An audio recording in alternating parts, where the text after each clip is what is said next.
Buenas, mi nombre es Robert Muñoz, estudiante de Psicología del primer semestre en la Universidad de La Guajira. Y hoy les hablaré sobre la célula, los seres vivos, el ADN y sus implicaciones en la conducta humana, la genética del comportamiento y las leyes de Mendel.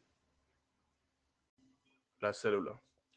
La célula es la unidad básica de la vida. Estas son muy pequeñas. Para verlas necesitamos instrumentos precisos como un microscopio.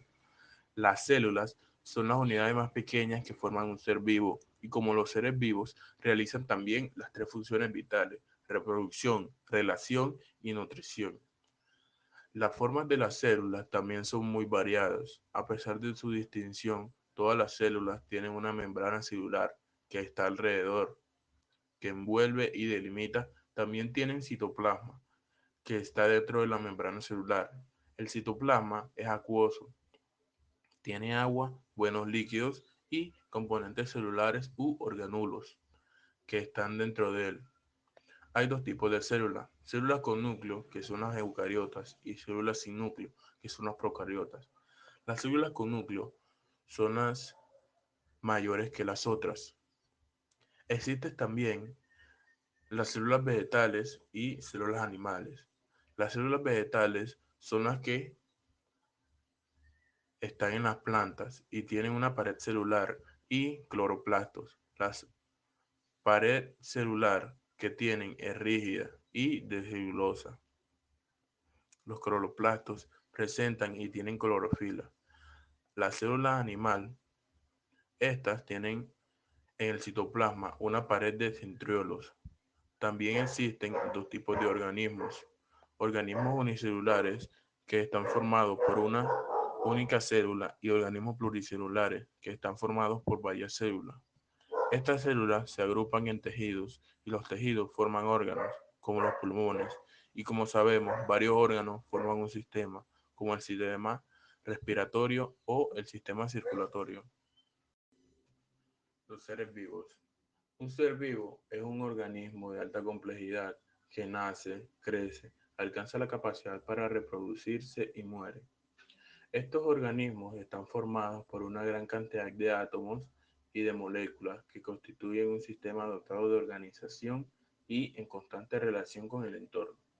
Las características de los seres vivos son la reproducción, el crecimiento, el metabolismo, la irritabilidad, la adaptación, la homeostasis, el movimiento y la evolución.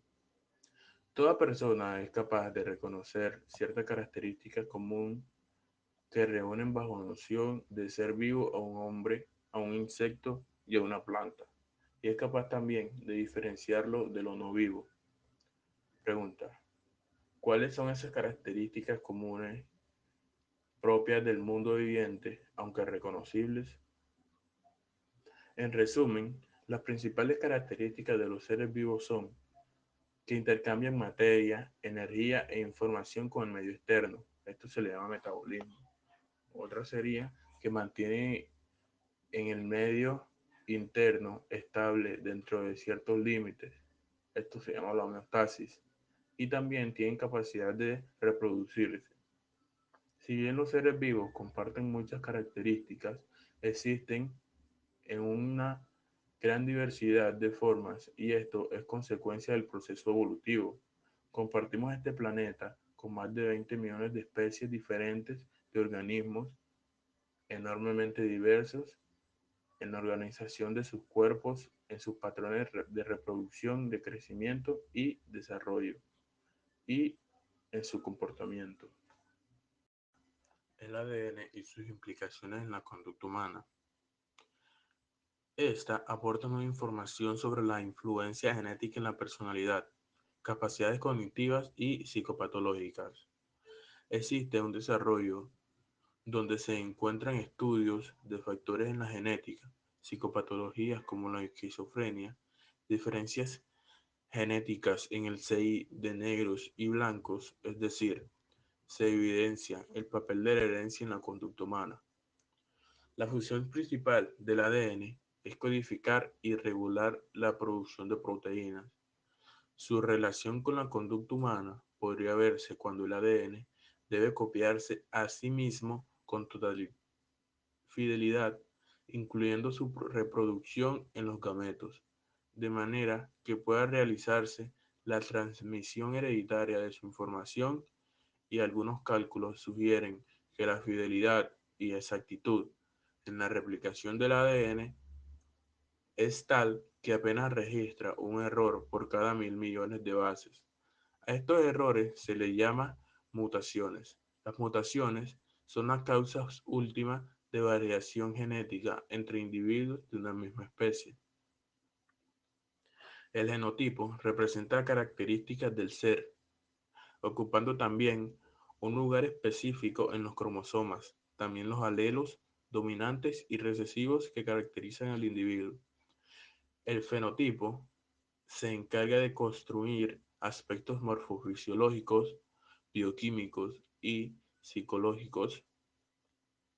El fenotipo también representa la apariencia externa de un individuo, incluyendo en la configuración individual carga genética, ambiente y tiempo. Se podría decir entonces que los hijos heredan de cierta forma la predisposición a reaccionar de un modo determinado frente a los estímulos.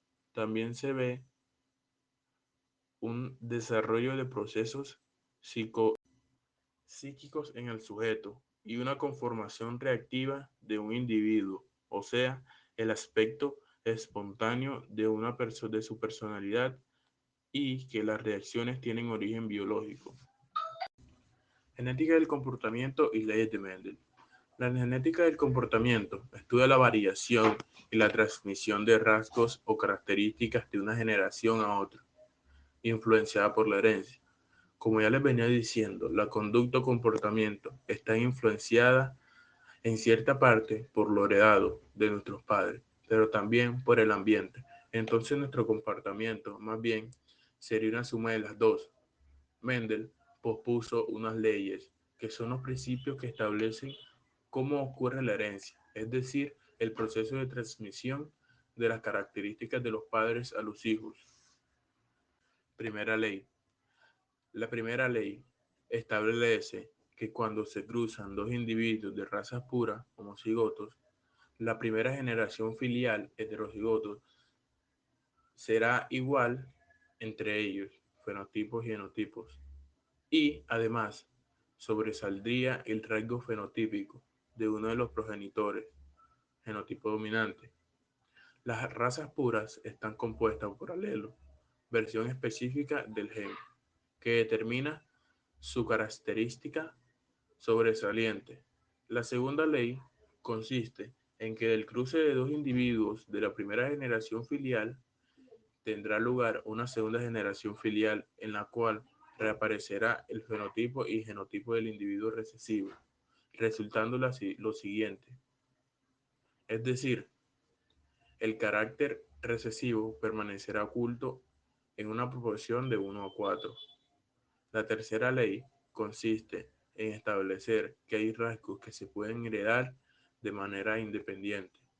Sin embargo, esto solo ocurre en los genes que se encuentran en cromosomas diferentes y que no intervienen entre sí, o en genes que están en regiones muy distantes del cromosoma.